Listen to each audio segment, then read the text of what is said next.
अस्सलामु रहमतुल्लाहि व बरकातुहू नहमदुहु व नुसल्ली अला रसूलिहिल करीम अम्मा बाद फ़अऊज़ु बिल्लाहि मिनश शैतानिर रजीम बिस्मिल्लाहिर रहमानिर रहीम कुंतुम खैरा उम्मतिन उख़रिजत लिन्नास तअमुरूना बिल मारूफ़ि व तनहौना अनिल मुनकर व तुअमिनूना बिल्लाह सदक़ल्लाहुल अज़ीम। इस आयत में खैर उम्मत अहले ईमान है, मुसलमान हैं। इलन्नास, नास का जो लफ्ज़ इसमें इस्तेमाल हुआ है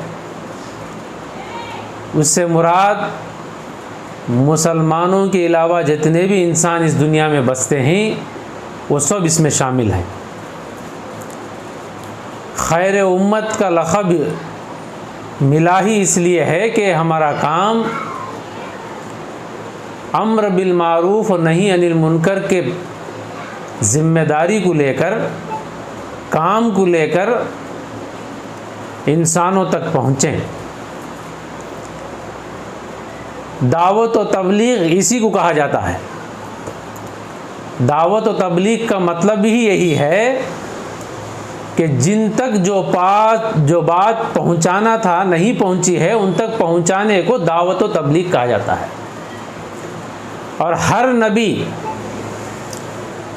चाहे वो नबी नूह अलैहिस्सलाम हो, चाहे वो नबी इब्राहीम अलैहिस्सलाम हो, और इमामुल अंबिया ख़ातमुन नबीयीन ख़ातमुल मुरसलीन मुहम्मदुर रसूलुल्लाह सल्लल्लाहु अलैहि वसल्लम क्यों ना हो, इसी काम को किए हैं कि अल्लाह के तारुफ़ को, अल्लाह के पहचान को, अल्लाह के मर्ज़ियात को और उसकी ज़ात को, उसके सिफ़ात को अनजान बंदों तक जाकर पहचान कराना। हर नबी ये काम करे हैं। यहाँ छोटी गलतफहमी हो गई है आज के इस 50-60 साल के मुसलमानों में। वो ये है कि दावत और तबलीग से मुराद अब्दुल्ला को अब्दुर्रहमान नमाज की दावत देना, अब्दुल सुबान को अब्दुल गफ़ार रोज़े की फजीलत बयान करना।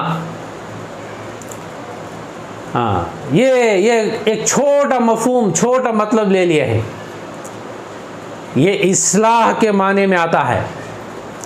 अगर कोई कलमा गो मुसलमान है, मुसलमानों के घरों में पैदा होने के बाद वो कलमे का इकरार करा है, वो कभी कभी का नमाजी है, एक 10-12 रोज़े भी रख लेता है, तो ऐसे मुसलमान को अब्दुल्ला, ऐसे अब्दुर्रहमान को या अब्दुल सुबहान, ऐसे अब्दुल सत्तार को ये समझाएगा कि नहीं बाप, 5 वक्त की नमाज फ़र्ज़ है, 30 रमज़ान के 29 या 30 रोज़े फ़र्ज़ हैं, माल में ज़कात फ़र्ज़ है, साहिब इस्तिताअत है तो हज फ़र्ज़ है। इसे इस्लाह बोलेंगे, इस्लाह। असल जो दावत का काम है, असल जो तबलीग का काम है, वो अंबिया इकराम ने जो किया है वो काम है। अंबिया इकराम क्या काम करे? जिनके पास अल्लाह का तारुफ़ नहीं था, अल्लाह की पहचान नहीं थी, शिर्क में मुब्तिला थे, रसूल के रिसालत से नावाकिफ़ थे, आखिरत के पैगाम उन तक नहीं पहुंचा था, मौत के बाद की ज़िंदगी का असल पैगाम उन तक नहीं पहुंचा था, इन तक जाकर तौहीद, रिसालत, आखिरत को पहुंचाना दावत व तबलीग है। यही नबियों का काम है, यही नहज नबूवत है, ये अंबिया का मिशन है। और हर नबी अपने ज़माने के सरदारों के साथ मुलाकात करे। नबी चाहे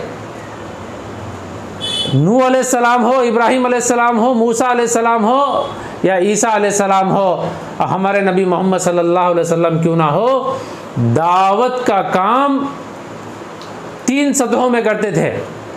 ये सबसे पहले सरदारान क़बीला के पास जाते थे। नंबर 2, अहले किताब के उलमा के पास जाते थे। इसकी गवाही पूरी कुरान है और नबी सल्लल्लाहु अलैहि वसल्लम की सीरत है।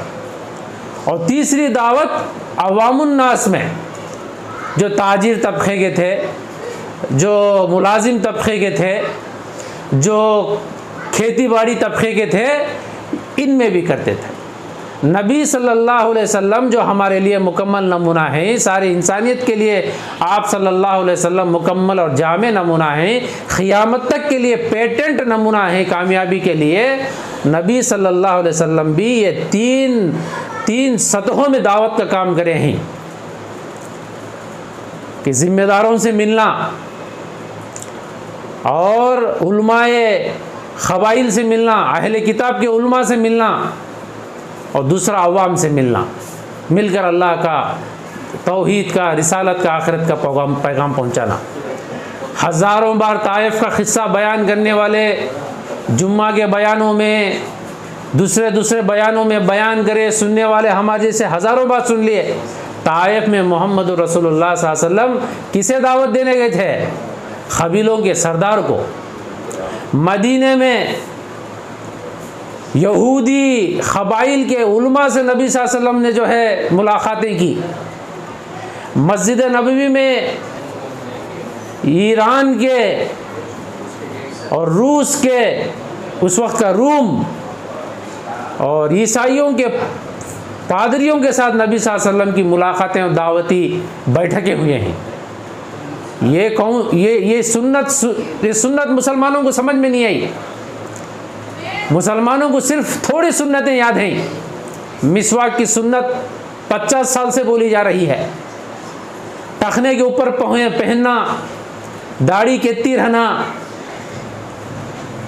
टोपी, झुब्बा, ये मिठा खाना, ये सुन्नतें तो 70 साल से गैप के बगैर जो है समझाया जा रहा है, और इसी को बहुत बड़ी सुन्नत समझकर हमारे पास इसमें से थोड़ा कम सरस कौन तो भी करे तो उसे इस्लाम से निकाल लाने के फैसले करती। मगर नबी सल्लल्लाहु अलैहि वसल्लम बल्कि तमाम नबियों की सुन्नत कि उलमाए अहले किताब से मिलना, सरदारों से मिलना, अल्लाह का तारुफ पहुँचाना, तौहीद पहुँचाना, आदम और हवा के औलाद होने को उनके सामने रखना कि मेरा और आपका खुदा कोई और नहीं है, सबका पैदा करने वाला एक है। मेरे और आपके माँ बाप एक ही हैं, आदम और हवा के औलाद हैं। हम सब आपस में एक ही नस्ल के हैं, इंसान हैं। मिलजुल कर रहना है, मरना है, आखिरत में अल्लाह को जवाब देना है। ये काम क्या नबी सल्लल्लाहु अलैहि वसल्लम और अंबिया की सुन्नत नहीं थी? क्या इस बड़ी सुन्नत को हमने फरामोश नहीं किया? गुज़िश्ता 70-80 साल से इस बड़ी सुन्नत को फरामोश करने की वजह से आज हमारे इस मुल्क में इस्लाम को दहशतगर्दी का मज़हब कहा गया, मुसलमान को दहशतगर्द कहा गया, मुसलमान की वजूद को नुकसान होने को जो है मीडिया बता रही है। क्यों?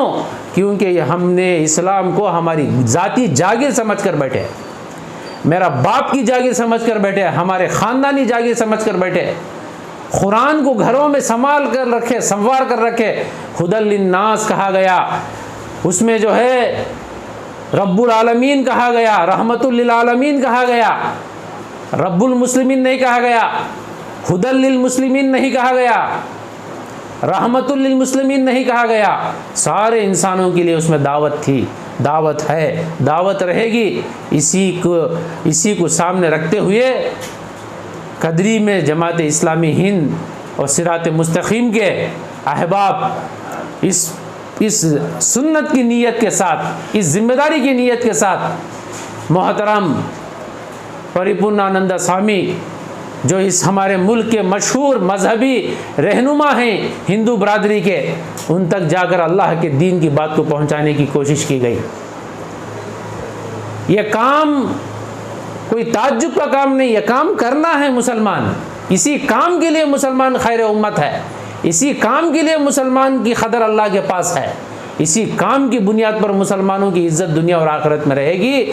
वरना बिल्डिंगें बनाने में, रियल एस्टेट में किंग बनने में, या सियासत में जो है बड़े बड़े ओहदे हासिल करके झूठी शान जगाने में इस उम्मत की आफ़ियत और खैरियत नहीं है। इस उम्मत मुस्लिमा की आफ़ियत, खैरियत, इज़्ज़त, दुनिया और आखिरत की कामयाबी अंबिया इकराम के नहज पर है, और अंबिया में इमामुल अंबिया मोहम्मद रसूलुल्लाह सल्लल्लाहु अलैहि वसल्लम के मुबारक तरीक़े दावत अल्लाह के बंदों तक, आदम अलैहिस्सलाम की औलाद तक पहुंचाने में है।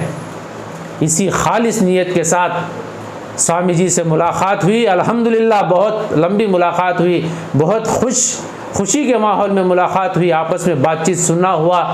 हिदायत दिल अल्लाह के हाथ में है, अल्लाह जिसे चाहता है उसे अपने तरफ कर लेता है।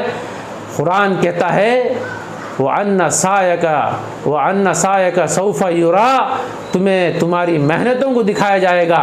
फ़ैज़ा फ़रग़्ता फ़ंसब व इला रब्बिका फ़रग़ब, तुम्हारी ज़िम्मेदारी है कि अल्लाह की पहचान को लेकर जाकर अल्लाह के बंदों तक पहुंचा दो, उसके बाद अल्लाह की ज़िम्मेदारी है। इसी जो है इरादे नीयत के साथ कोशिश की गई। अल्लाह ताला अपने करम से सारे इंसानों को जन्नत का हक़दार बनने की तौफ़ीक नसीब फरमाए, कलमे की तौफ़ीक नसीब फरमाए, अमन के, सलामती के, भाईचारगी के, मोहब्बत के अल्लाह फ़िज़ा पैदा फरमाए, नफ़रतों से, तंग नज़री से और अपने जमातों की दीवानगी से अल्लाह सारे उम्मती मुस्लिमा की हिफाजत फरमाए। आमीन वल्हम्दुलिल्लाहि रब्बिल आलमीन।